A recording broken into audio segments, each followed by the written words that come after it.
Cari amici, questa penna mi ha stregato. È grande, sì, quindi non la guardavo neanche, non l'ho mai considerata. Poi c'è un caro amico con il quale, ahimè, mannaggia Daniel, dividiamo gli stessi gusti e se l'è acquistata e mi ha detto, va, provala. Mannaggia, è veramente all'altezza della leggenda. Sto parlando della Sailor 1911 King of Pen. Fra l'altro mi sarei aspettato qualcosa di più dalla confezione, perché è una penna costosa, ma anche solo per differenziarla un po' dall'altra linea. Invece è una 1911 e ha lo stesso trattamento. Sì, qui abbiamo forse la pezzetta, vabbè, le cartucce di cortesia come sempre, un converter, anche qui qualcosina di più forse si poteva fare. Una stilografica che negli ultimi tempi ha subito un balzo nel listino dai 1.000 più o meno euro che si poteva acquistare nel mercato italiano ai 1.300-1.400 addirittura degli ultimi tempi.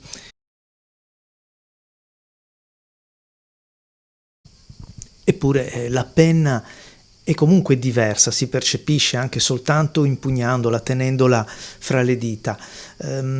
Sembra, allora, è più pesante, ma sembra anche la sezione diversa, forse anche perché scoprirete adesso che l'ho svitata, c'è un gruppo metallico vincolato alla sezione, che è quello che poi garantisce la filettatura, veramente massiccio, e questo fa anche la differenza nel momento in cui vado a scrivere, perché sento una penna stilografica che sembra un pezzo unico, sembra di quelle con un movimento interno piuttosto che divisibile in due.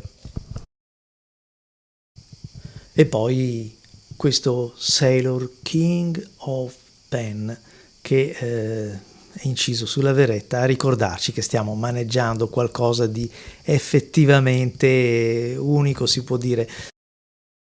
E vi anticipo che il pennino per diversi aspetti mi ricorda alcuni pennini Aurora per come striscia sulla carta, anche questo è un tratto di familiarità che non mi dispiace affatto in una penna poi così importante.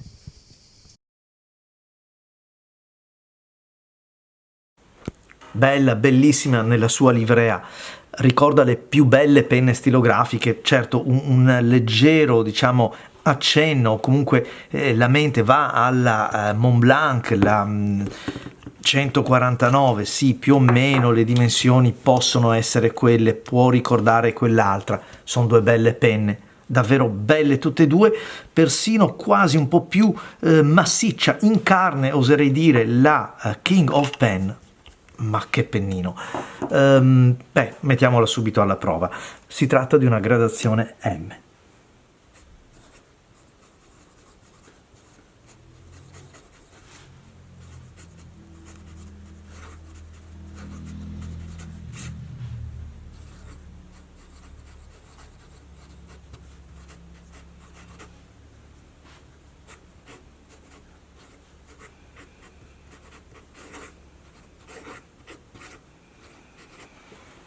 Il re di tutte le penne stilografiche, ma certo, è veramente un pennino, non si può dire niente, quello che si definisce un pennino perfetto. La gradazione è quella media.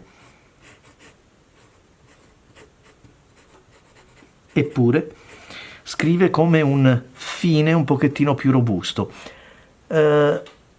Scrive in maniera scorrevole, ma anche controllando il tratto. Questa è la congiunzione di questi due mondi, cioè la penna deve essere scorrevole, deve scorrere sul foglio, ma deve essere anche controllabile.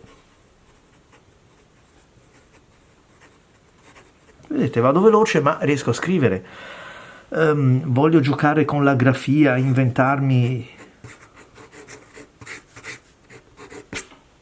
Certo, posso fare di tutto perché la penna è bella bilanciata, non dimentichiamolo, il caricamento è un caricamento a cartuccia o converter.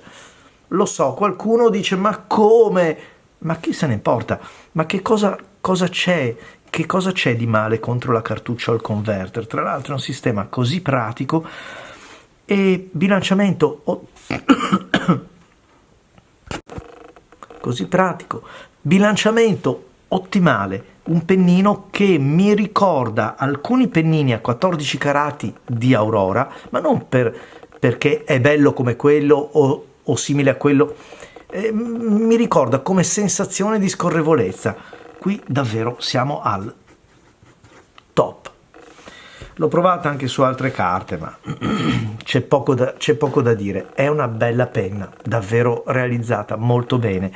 Non me lo immaginavo, perché mi aspettavo una penna di quelle un po' ingombranti, una penna più da scrivania, da firma, così come è la 149. Fra le due non ho dubbi, questa io la trovo migliore dal punto di vista della dinamica, dal punto di vista della scrittura.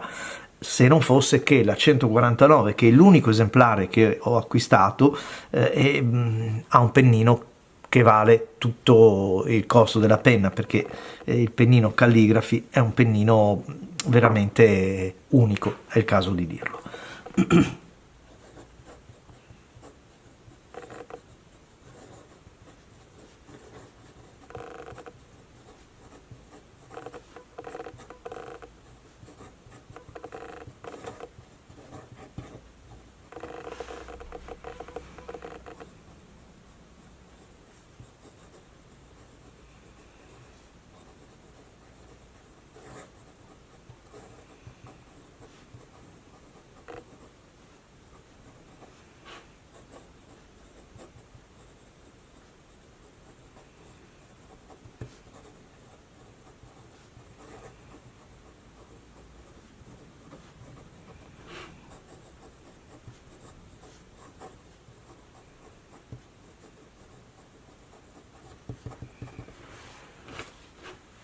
Anche se le dimensioni sono generose si scrive benissimo.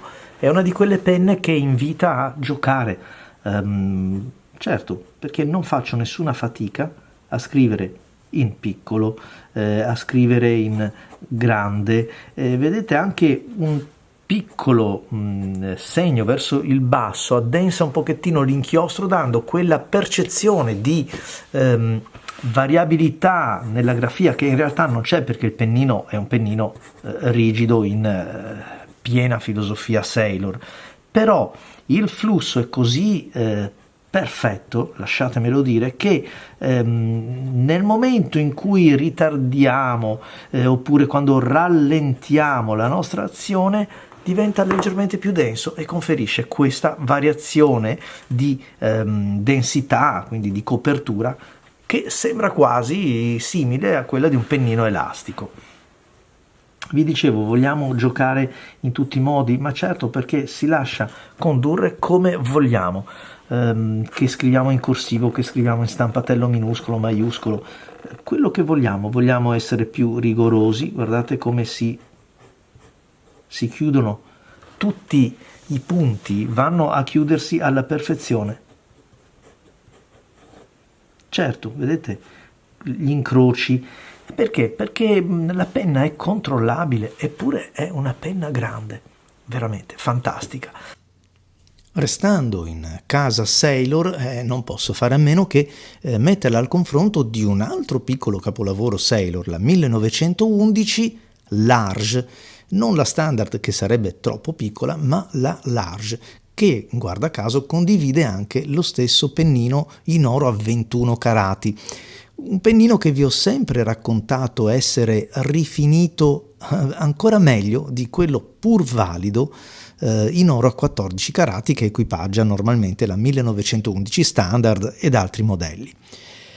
Ho fatto un video che parla proprio più approfonditamente del confronto diretto tra queste due belle penne stilografiche, però giusto per restare in tema possiamo dire che provando la Large, la 1911 Large, sembra quasi approssimativo il pennino rispetto a quell'altro, tanto quello della Coop è preciso.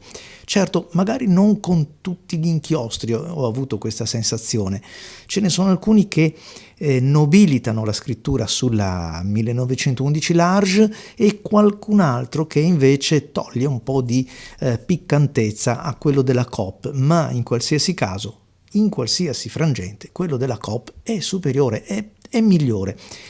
Avete presente quell'effetto grafite, quello della matita, che ogni tanto mi capita anche di provare sui pennini Aurora a 14 carati? Beh, qui è un continuo. Sulla Coop sembra di scivolare sulla carta un po' a quel modo. Non che la Large scriva male, assolutamente, perché credo che le immagini parlino chiaro, però anche il bilanciamento della penna è diverso, e qui è un bel paradosso, perché comunque la stilografica Large, della quale mi sono sempre un po' lamentato essere grossa, un po' sproporzionata per le mie mani, scrive meno bene o meno confidenza rispetto alla Coop, che è ancora più grande. Non solo, ma come avrete visto nelle immagini di confronto, ha un pennino decisamente maggiore di dimensione rispetto a quello della 1911 Large.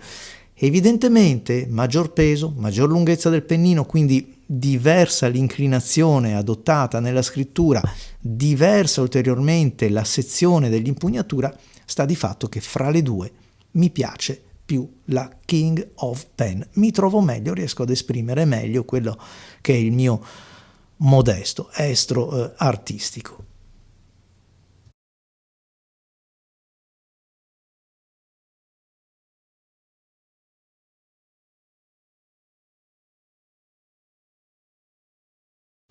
Cari amici, non mi resta che, ahimè, restituire la penna al legittimo proprietario, che è un caro amico dell'associazione Amici per la Penna, un amico col quale ho scoperto di avere parecchie affinità nella scelta di inchiostri e penne, e quindi è un bene, perché magari io non riesco a comprarmele, ma qualcun altro invece può farlo, e allora ho la possibilità di provarle. Quindi grazie mille a questa anche amicizia che mi aiuta anche culturalmente, oltre che a livello personale, e l'appuntamento a tutti voi ai prossimi video. Ciao!